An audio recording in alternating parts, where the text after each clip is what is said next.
Yeah, my parents were both deeply committed to public service and community involvement. I grew up in a labor household. My dad served on the board of his union. He was a shop steward. He was involved in every aspect of the labor management process. I was on a picket line in 1974 as a kid with my dad, and so he believed, and both my mom and dad were involved in their unions. They believed that activism led to change, and that politics was noble. We don't hear that very much today. And my dad always was quick to point out that my life was based on the fact that the American middle class was accessible to folks, and in his view, the only way it was accessible was because he had a union job that provided for the family, that allowed us to take a vacation, visit Washington, D.C., learn about the folks that I now admire, who are memorialized there, especially Abraham Lincoln. And it sparked me to start reading about these movements, about Cesar Chavez, about all the great labor leaders in our nation's history. And when I tell you we lived it, when the bus drivers were on strike, we walked. When the food pickers were on strike, we didn't eat jelly or buy grapes. So that was how I lived. So to get outside of that a little bit was a little strange, because not everybody was living like that. And because I was a history teacher, I was involved in community events and programming in our high school that brought students together around topics and issues.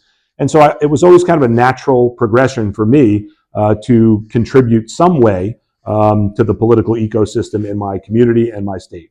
And so that's what led me to run for office. But I didn't run until I was 45 years old.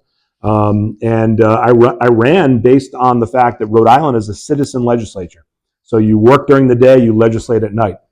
And I thought the public education policy that was coming out of this building was so misguided and was so driven by non-educators that I felt obligated to get involved. And then, obviously I'm a pro-labor candidate. I'm very concerned about access to healthcare. And these are things that I was taught as a young child, and then as a young man, that I saw this as the opportunity to make an impact.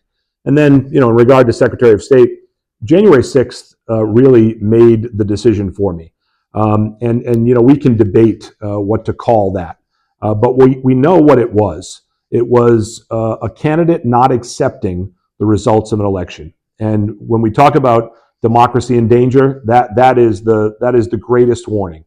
Because the moment we can't accept that our candidate has lost and then move on and fight another day, our democracy is in peril. A lot of our democracy is based on faith, right? Faith in those results, faith in the elections, faith in the process.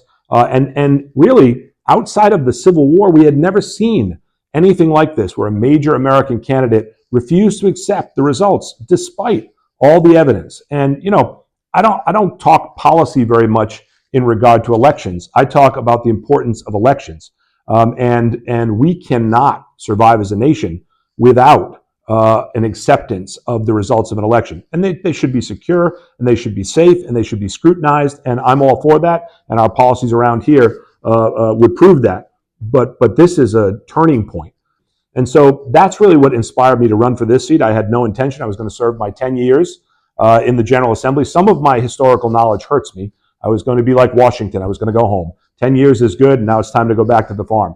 But I thought, as an educator and someone that could speak to this in a historical way, it was an important time for my voice to be heard.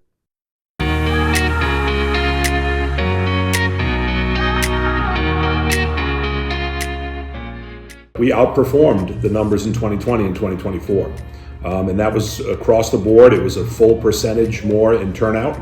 And in our municipalities, the ones we were focused on, that held true as well. The presidentials, as you know, are always higher. We were at about 66, a little over 66% turnout. So that's pretty consistent with a robust election in Rhode Island. That's of eligible voters.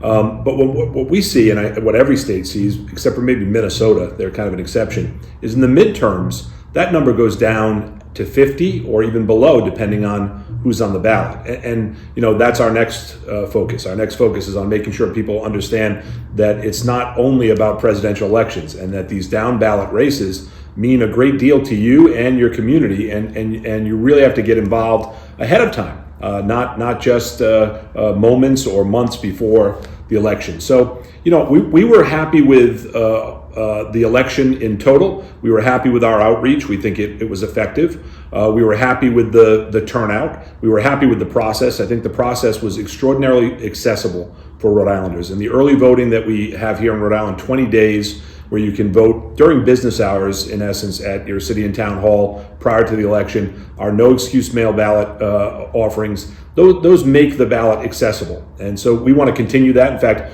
our efforts will continue with same-day voter registration effort in this legislative session. We are extraordinarily restrictive in Rhode Island, where we have a deadline of 30 days before the election to register. And we want to eliminate that deadline and create a situation where people who are engaged can register and vote same day, if that's the case. I think we can do more in community engagement, direct community engagement. Now we are everywhere. We have a table at every event, but when I talk about direct community engagement, I mean myself or a deputy secretary of state, someone on our staff who's in the room, even if the room is only 5 people.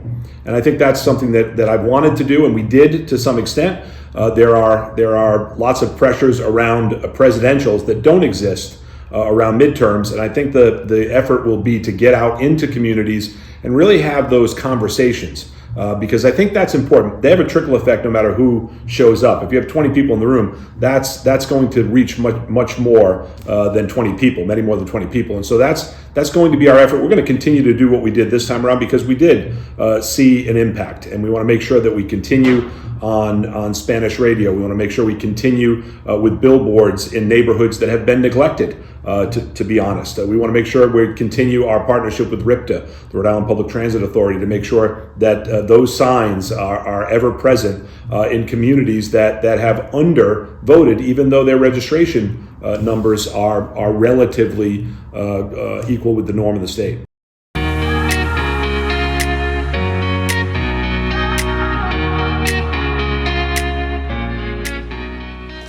So our Rhode Island Civic Leadership Program does just that. So we bring in 100 students from 54 high schools across the state. Between 48 and 54 have been involved since the start of the program. And that doesn't sound like a lot, but that's 78% of all the high schools in Rhode Island. And we are represented by charter schools, private schools, parochial schools, public schools, urban, suburban. It is truly reflective of the Rhode Island population. And those students meet once a month, and they're given access to lawmakers, community leaders, and they're shown process. They engage in a civic action program, and some of the civic action program that our team leads them in is around how a bill becomes a law, how to advocate for that bill, how to show up and testify, how to write testimony and send it in, and engage with your legislators. Our team shows them how to navigate the website, so they're able to look at who their legislator is, what bills are on the docket when or go backwards and take a look at the testimony from whatever bill it may have been that they're interested in from a previous year to inform their testimony. And so we're engaged in that. In fact, these kids were just at the Edward M. Kennedy Center in Massachusetts, where they were involved in a mock session on the mock Senate floor that exists there. They marked up a bill in committee, they went on the floor, they debated that bill. They'll do that in our summit in a few weeks, where they'll debate an actual bill that's on the floor here in the General Assembly, which would ban assault weapons. And they'll argue that bill, they'll propose amendments, and they get a sense of what it is to be in the process. And so we think that's really important. But we see adult groups who are looking for that as well. And when we can serve them in that way, we're really pleased. But this kind of opens it up, because as I know, as a 32-year high school teacher, when students go home and talk to their moms and dads or their siblings, they talk about that experience. And then that creates an opening for that other family member to ask more questions and get more involved. And so that's why we've really focused on high school students who are about to earn the right to vote and how they can access their government and to make this place less intimidating. For many people, to come here is overwhelming.